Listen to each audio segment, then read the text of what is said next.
आप सबको मेरा अभिवादन। आशा भरी नारी के एक और भाग में आप सबका स्वागत है। आप सबको मेरा भी अभिवादन। हमें बहुत खुशी है कि आप आज फिर से हमारे साथ हैं। वाणी और मैं बचपन के दिनों के बारे में बातचीत कर रहे थे और हमें अपने गर्मियों के दिन याद आ रहे थे जब हम अपने जन्म स्थान जाते थे। जी हाँ, और हमारी सबसे अच्छी याद तब की है जब हमारी माँ चिल्ला कर कहती थी, पेड़ से नीचे उतर आओ, देखो तुमने क्या गड़बड़ किया है, जाकर अपना मुंह धो लो, दोपहर का खाना तैयार है। गर्मियों में हम हर दिन परिवार के आम के पेड़ पर चढ़ते और उसके रस से भरे मीठे फल खाते थे। मुझे यकीन है कि आप में से कई लोगों ने पेड़ से आम तोड़कर दांतों से उसे सीधे खाया होगा, है ना? मैं तो अब भी ऐसा ही करती हूँ। लेकिन हाँ, अगर आसपास मेरे कोई नहीं होता तभी ऐसा करती हूँ, या अगर मुझे कोई नहीं देख रहा होता है तब। जब हम अपने दांतों से आम छीलते हैं तो आम के छिलके की ताजा खुशबू सीधी हमारी नाक में आती है और उसके बाद उसके गूदे से एक मीठी संतुष्टि मिलती है जो गर्मियों को यादगार बना देती है। मेरी दादी कहा करती थी नतान्या कि गर्मी जितनी ज्यादा होगी फल उतना ही मीठा होगा। मुझे बस इतना पता है कि गर्मियों की शुरुआत का मतलब है कि दिन में एक आम खाने का समय आ चुका है, या शायद दिन में 2 आम। आपकी दादी ठीक कहती थी। आमों के लिए सबसे अच्छा मौसम गर्मियों का होता है। उस समय वे सबसे मीठे होते हैं और ये भी ना भूलें कि वे सस्ते और आसानी से मिल जाते हैं। और आप जानते हैं, आम हमारा राष्ट्रीय फल है और सदियों से इसे इसी तरह किसी अवसर का समारोह मनाने की तरह इसका आनंद लिया जाता रहा है। इसके 248 से ज्यादा प्रकार हैं और कई और बेहिसाब किस्में हैं। बड़ा हो या छोटा, कच्चा हो या पका, इस बहुमुखी फल के अनेक रूप हैं जिन्हें हम आनंद के साथ खा सकते हैं। बिल्कुल सही कहा आपने। गर्मियों की बातें करें तो आप जानते हैं कि मुझे ये बहुत पसंद है कि कैसे परमेश्वर ने विभिन्न मौसमों के साथ एक प्राकृतिक प्रणाली बनाई है और प्रत्येक मौसम पृथ्वी पर एक उद्देश्य पूरा करता है।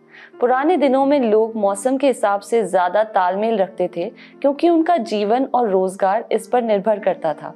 आजकल ज्यादातर लोग खेतों पर काम नहीं करते और उनका जीवन स्थानीय खेतों पर निर्भर नहीं करता है। जी हाँ, हम साल के किसी भी समय अपनी इच्छा अनुसार कोई भी उत्पाद उपज ले सकते हैं। हम 9 से 5 की नौकरी भी करते हैं जो मौसम के अनुसार नहीं बदलती। इसलिए हमारे पास जीवन और मौसम के बारे में अलग अलग सोच होती है।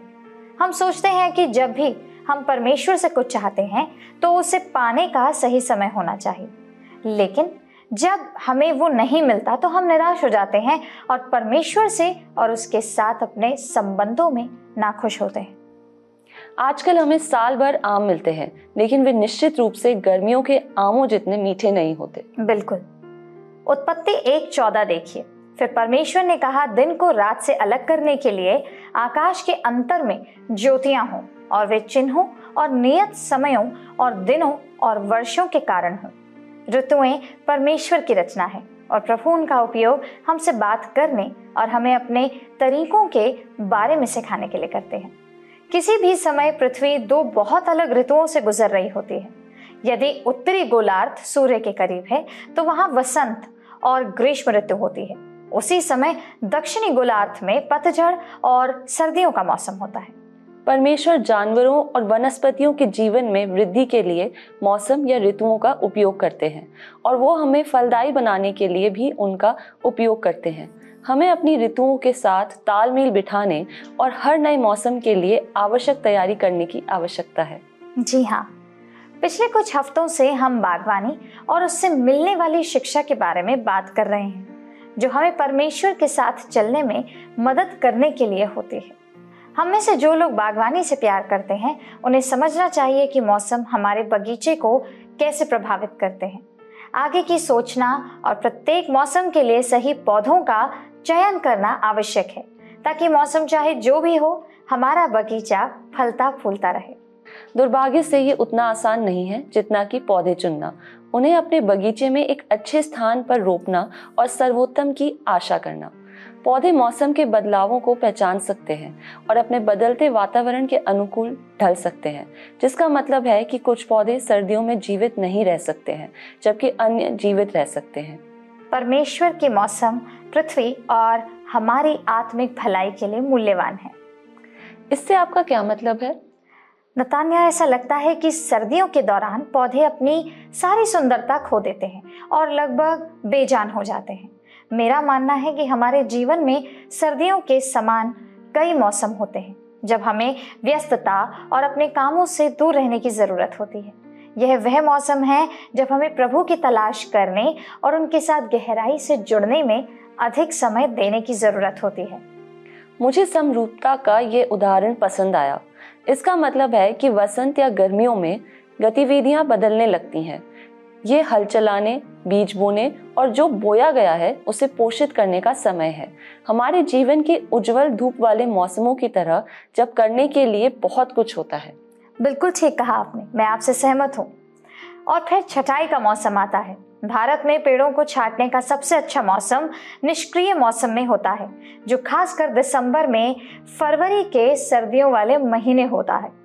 अनेक नए मालियों को चिंता होती है कि छटाई करने से कहीं वे अपने पौधों को मार न दें, पर सच्चाई तो यह है कि छटाई से पौधे अधिक अच्छी तरह से बढ़ते हैं और अधिक स्वस्थ होते हैं।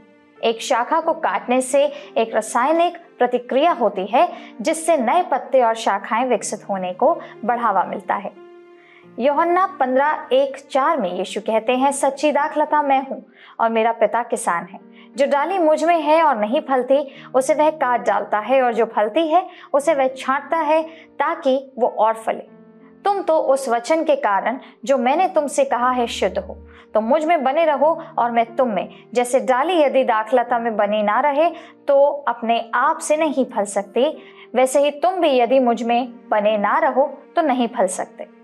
इसलिए जब कोई माली एक पौधे की छटाई करता है तो वो किसी भी मरे हुए या मरने वाले बीमार या क्षतिग्रस्त हिस्से को काटना चाहता है।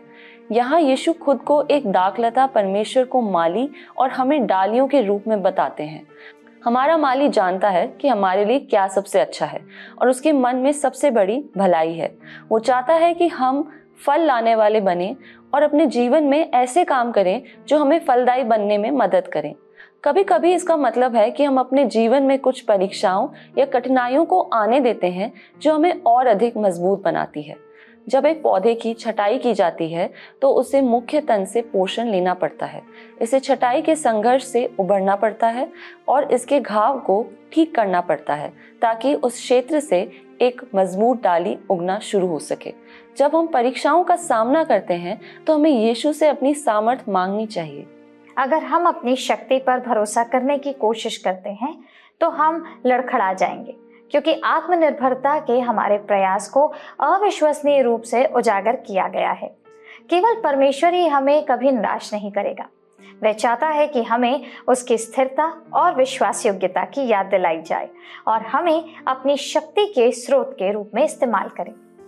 हम में से कई लोगों के घरों में गुलाब की झाड़ियां होती हैं। वे आमतौर पर बाहर एक बड़े गमले में उगते हैं क्योंकि उन्हें सूरज की रोशनी पसंद होती है। गुलाबों को स्वस्थ और बढ़ते रहने के लिए छटाई की जरूरत होती है। जब हम गुलाब की झाड़ियों की छटाई करते हैं तो हम मृत शाखाओं की तलाश करते हैं। हम उन शाखाओं की तलाश करते हैं जहां पत्तियां अस्वस्थ दिखाई देती हैं, और हम उन लंबी शाखाओं को भी तलाश करते हैं जो उस दिशा में बढ़ रही हैं जहां हम नहीं चाहते कि वो बढ़े। इन तीनों प्रकारों की शाखाओं को हटा दिया जाता है। जैसा कि गुलाब से प्यार करने वाले सभी लोग जानते हैं, अगर छटाई सही तरीके से की जाए तो यह गुलाब को नुकसान नहीं पहुंचाती है। गुलाब की छटाई नई वृद्धि को बढ़ावा देती है। मृत शाखाओं को हटाने से स्वस्थ विकास के लिए अधिक जगह मिलती है। बीमार शाखाओं को काटने से गुलाब को स्वस्थ शाखाओं और नई वृद्धि के लिए आवश्यक पोषक तत्वों को पुनर्निर्देशित करने की अनुमति मिलती है। रनर अर्थात एक पतली शाखा जो जमीन के समांतर बढ़ता है, उसे हटाने से माली को गुलाब की झाड़ी को आकार देने की क्षमता मिलती है। लेकिन मृत शाखाओं का क्या कारण है? गुलाब की झाड़ी के अंदर रोग, कीड़े और कमजोर या टूटे हुए धब्बे जैसी कई चीजें होती हैं। अगर बिना उपचार छोड़ दिया जाए तो ये खामियां गुलाब की बाकी झाड़ी के स्वास्थ्य को प्रभावित कर सकती हैं। और इसी तरह प्रभु हमारे जीवन में काम करते हैं। जिस तरह कुछ सूखी शाखाएं होती हैं जो गुलाब की झाड़ियों के स्वास्थ्य और विकास के खतरे में डालती हैं, उसी तरह कुछ शाखाएं ऐसी भी होती हैं जो मसीही विकास में बाधा डालती हैं, और उनमें से हर एक शाखा पाप है। हमारी सफलता उन्मुख संस्कृति में हम उन लोगों की तरह बनना चाहते हैं जो जीवन में बिना किसी रुकावट के सब कुछ कर सकते हैं। हालांकि जब हम प्रकृति को देखते हैं तो परमेश्वर ने इसे इस तरह से डिजाइन किया है कि धरती भी आराम करती है। सर्दियों में वनस्पति शांत हो जाती है, ये नए पत्ते, फल या फूल पैदा करना बंद कर देती है। जी हाँ, इसी तरह हम परमेश्वर के साथ पतझड़ और सर्दियों के मौसम से गुजरते हैं। वह एक कुशल माली की तरह हमारी शाखाओं की जांच करता है और वह जानता है कि हमारे जीवन में क्या फल नहीं दे रहा है। वह उन फलहीन शाखाओं को काट देता है। वह उन शाखाओं को भी काट देता है जिन पर कुछ फल लगे हैं, लेकिन वह उन्हें और अधिक फल देने के लिए छांटता है। क्या हम धीमे होने के लिए तैयार हैं और परमेश्वर को हमारे जीवन में क्या बदलाव की जरूरत है इस बारे में बात करने की अनुमति देते हैं? प्रभु उन चीजों पर हमारा ध्यान आकर्षित करेंगे जो हमारे आध्यात्मिक स्वास्थ्य और भलाई को प्रभावित करती हैं। जी हाँ, अब समय आ गया है कि परमेश्वर उन चीजों को छांट दे ताकि नया जीवन पनप सके। हम अतीत को पकड़कर नहीं रख सकते, बल्कि नए और ताजे विकास की उम्मीद कर सकते हैं। क्या हम नंगे दिखने और उन शाखाओं को छोड़ने के लिए तैयार हैं? क्या हम अकेलेपन के डर के बिना उन रिश्तों या गतिविधियों को नहीं कह सकते हैं जो अच्छे परिणाम नहीं दे रहे हैं? हमें किसे माफ करना चाहिए ताकि हम अपने दिल की कड़वाहट को खत्म कर सकें? क्या हम दूसरों को प्रभावित करने की जरूरत के बिना रह सकते हैं ताकि परमेश्वर हमारे अंदर एक गहरा काम कर सके? क्या हम बड़बड़ाना, शिकायत करना और गपशप करना बंद करने और अपनी परिस्थितियों में परमेश्वर के काम पर भरोसा करने के लिए तैयार हैं? मुझे याद है कि 2 साल पहले जब महामारी फैली थी और दुनिया के ज्यादातर हिस्सों में लॉकडाउन, खाली सड़कें और सुनसान दफ्तर थे, इसे सहने लायक बनाने वाली बात यह थी कि हमने इसे अपनी नई वास्तविकता के रूप में स्वीकार करना सीखा। एक नया मौसम। हमने घर से काम करने और स्कूल जाने के लिए खुद को ढालना सीखा और अपने घरों के भीतर उत्पादक क्षेत्रों को आरामदेह स्थानों से अलग करने की कोशिश की थी। और फिर कुछ समय बाद प्रतिबंध हटा दिए गए और हम धीरे धीरे कार्यालयों, स्कूलों और मॉलों में वापस जाने लगे और फिर से उन गतिविधियों को शुरू कर दिया जिनका हम महामारी से पहले आनंद लेते थे। हम में से ज्यादातर लोगों के लिए यह एक अजीब, उलझन भरा और परेशान करने वाला समय था, लेकिन तब भी परमेश्वर हमारे साथ थे। कई हफ्तों तक गर्म, शुष्क मौसम के बाद जब आखिरकार बारिश होती है तो प्यासी जमीन भारी बारिश से पानी सोखने में कोई समय बर्बाद नहीं करती। लगातार 3 दिनों तक बारिश के मौसम के बाद अचानक पतले डंठल दिखाई देते हैं जिसके ऊपर फूली हुई हल्की गुलाबी कलियां होती हैं जो आने वाले फूलों का संकेत देती हैं। ऐसा लगता है जैसे ये डंठल जादुई तरीके से कहीं से प्रकट हो गए हों। जल्दी पूरी जमीन फूलों की जीवंत रसीली फुहारों से ढक जाती है। तुरही के आकार की कलियां पूरी तरह से खुल जाती हैं, लगभग उत्साह से स्वागत करती हैं और पूरे परिदृश्य में खुशी और आशावाद का एक दृश्य संदेश देती हैं। मॉनसून आ गया है। रेन लिली की 70 से ज्यादा प्रजातियां हैं जिनमें पीले, सफेद और गुलाबी फूल वाली किस्में शामिल हैं। भारत में कई जगहों पर उगने वाली लिली ज़ेफिरेंथिस है जिसके 6 पंखुड़ियां होती हैं। ये गुलाबी रंग की फूल वाली रेन लिली है जिसके लंबे पतले पत्ते और पेंसिल मोटे डंठल जमीन से 8 से 16 इंच ऊपर होते हैं। प्रत्येक डंठल में एक कीप के आकार का फूल होता है जो मुरझाने से पहले कई दिनों तक रहता है।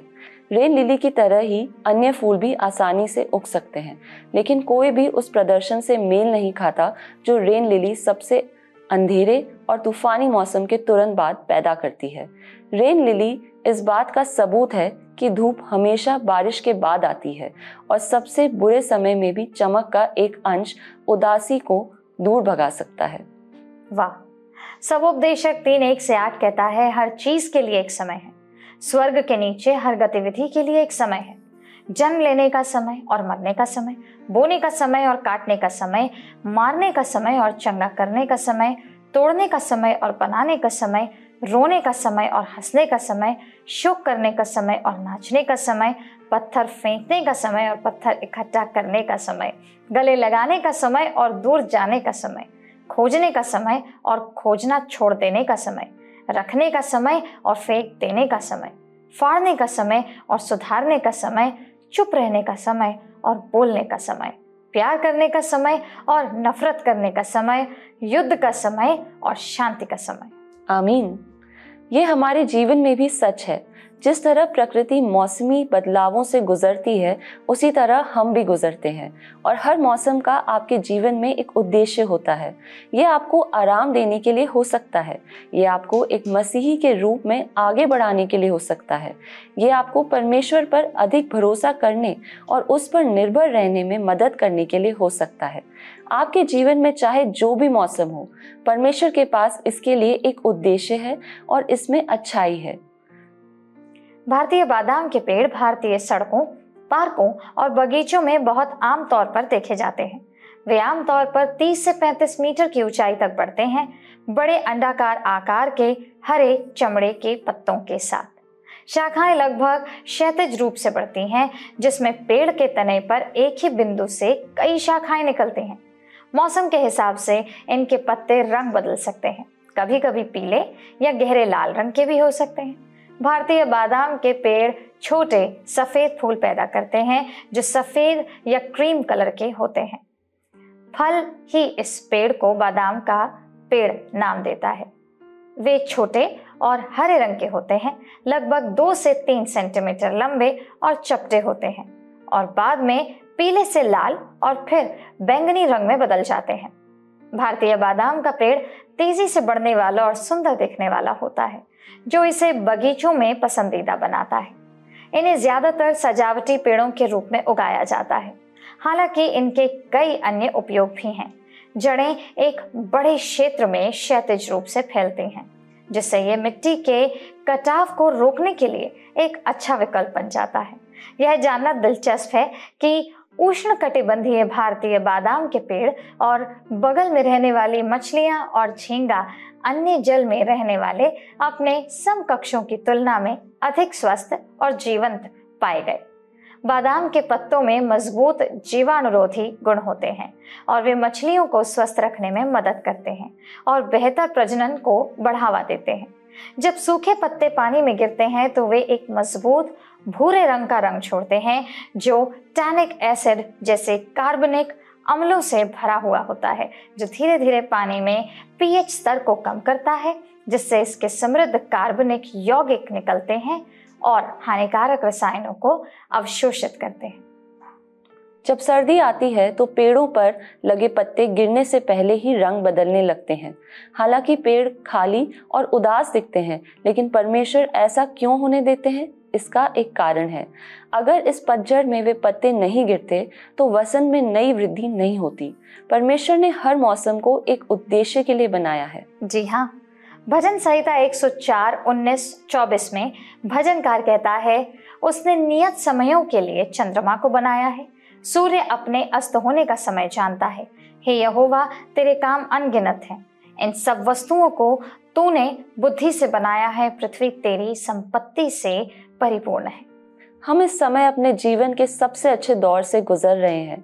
हमारा परिवार पूरा है, हमारे दोस्त वफादार हैं, काम और स्कूल बढ़िया चल रहे हैं, तो ये हमारे लिए आशीर्वाद का समय है और परमेश्वर चाहते हैं कि हम इसके लिए आभारी रहें। लेकिन हम में से कई ऐसे लोग हैं जो ऐसे दौर से गुजर रहे होंगे जो इतना अच्छा नहीं है।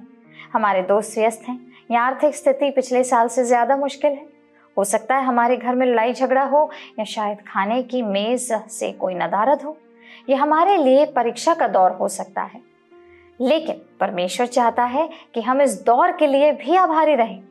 यह हमारे लिए परमेश्वर के करीब आने, उसे हमें नियंत्रण में रखने और वास्तव में यह महसूस कराने का मौका है कि हमारी कितनी परमेश्वर परवाह करता है। जैसे मौसम बदलते हैं, वैसे ही अच्छे और बुरे समय भी आते जाते रहते हैं। आज की परिस्थितियां कल पूरी तरह से अलग हो सकती हैं।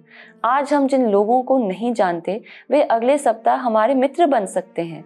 जिन प्रार्थनाओं के बारे में हमें लगता था कि वे सुनी नहीं जा रही हैं, वे सुनी जाती हैं। खालीपन एक बार फिर भर जाता है।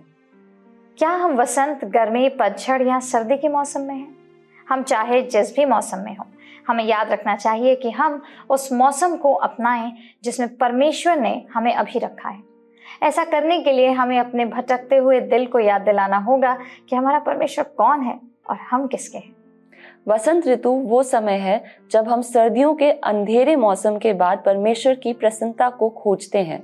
ये वो समय है जब परमेश्वर हमारे हृदयों के नए बीज बो रहा है। गर्मियों का मौसम ये कड़ी मेहनत का समय भी है, जिसमें पानी देना, छटाई करना, निराई करना और कभी कभी फिर से पौधे लगाना भी शामिल है। ये खेलने का एक प्यारा समय है, लेकिन इसे संतुलित होना चाहिए। पैदावार का मौसम भरपूर फसल काटने का मौसम है। यह एक ऐसा समय है जब हम अपने जीवन और अपने वफादार सेवा में परमेश्वर के काम की आशीषों का आनंद लेते हैं। यह एक बच्चा हो सकता है जो आखिरकार अपना कमरा साफ कर रहा हो सकता है कि हमें जो भरपूर आनंद मिलता है वह हमारी सेवकाई, करियर, विवाह या रिश्तों को ठीक करने में हो। सर्दियों का मौसम हमारे जीवन में एक चुनौतीपूर्ण मौसम होता है, जब हम खुद से पूछते हैं, हे परमेश्वर ऐसा क्यों? जब हम पाते हैं कि जीवन भारी और अंधकार से भरा हुआ है जो हमें निगलने की धमकी देता है। यह एक स्थानांतरण, नौकरी परिवर्तन, विद्रोही बच्चे, स्वास्थ्य संबंधी मुद्दे, रिश्ते संबंधी मुद्दे हो सकते हैं। हर मौसम बदलाव लेकर आता है और परमेश्वर ने हमारे जीवन के हर मौसम में हमारे साथ रहने का वादा किया है। चाहे वो अच्छा हो या बुरा, लंबा हो या छोटा, खुश हो या उदास, परमेश्वर कभी नहीं बदलते। दर्शकों, पवित्र शास्त्र में कहा गया है कि उन्होंने हर चीज को उसके समय पर सुंदर बनाया है। परमेश्वर हमारे जीवन के सबसे बुरे मौसम में भी कुछ सुंदर बना सकते हैं। हमें उम्मीद है कि आज के कार्यक्रम से आपको आशीष मिली होगी। हम अगले सप्ताह आपसे फिर मिलेंगे, लेकिन आइए उससे पहले हम प्रार्थना करें।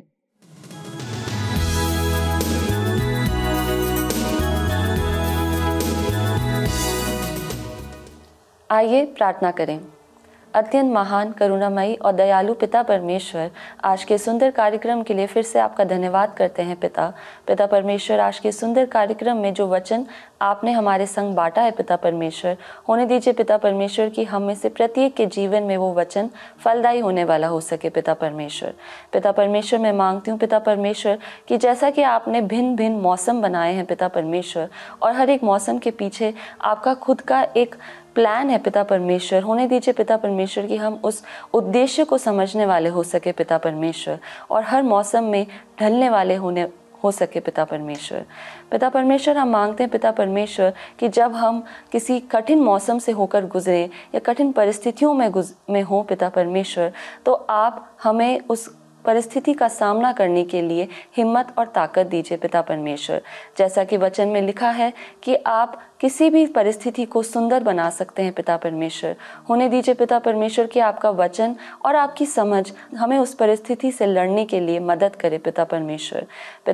हम मांगते हैं आज के सारे दर्शकों के लिए पिता परमेश्वर, यदि उनके जीवन में आज किसी तरीके का संघर्ष है पिता, तो उन्हें हिम्मत दीजिए, ताकत दीजिए और हौसला दीजिए कि जैसे एक मौसम गुजरता है पिता परमेश्वर, वैसे ये कठिन समय भी गुजर जाएगा पिता परमेश्वर। हम जानते हैं पिता परमेश्वर कि आपके वचन के द्वारा हम किसी भी कठिन मौसम से विजयी हो सकते हैं पिता परमेश्वर। इस पूरे कार्यक्रम को फिर से एक बार आपके हाथ में सौंपते हैं।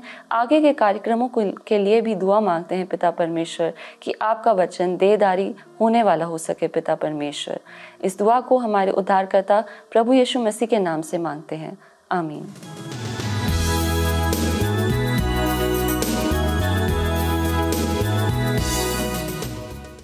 तो दर्शकों, हमें उम्मीद है कि आज के कार्यक्रम से आप आशीषित जरूर हुए होंगे और इसे अपने जीवन में अमल भी करेंगे। हम आपसे अगले सप्ताह फिर मिलेंगे इसी वक्त इसी जगह पर, लेकिन तब तक के लिए अगर आप इस कार्यक्रम को दोबारा देखना चाहें तो आप हमारे YouTube चैनल पर इसे दोबारा देख सकते हैं और इसे दोबारा देख करके सीख सकते हैं।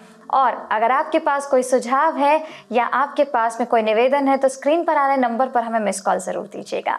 हम विदा लेते हैं, प्रभु आपके साथ।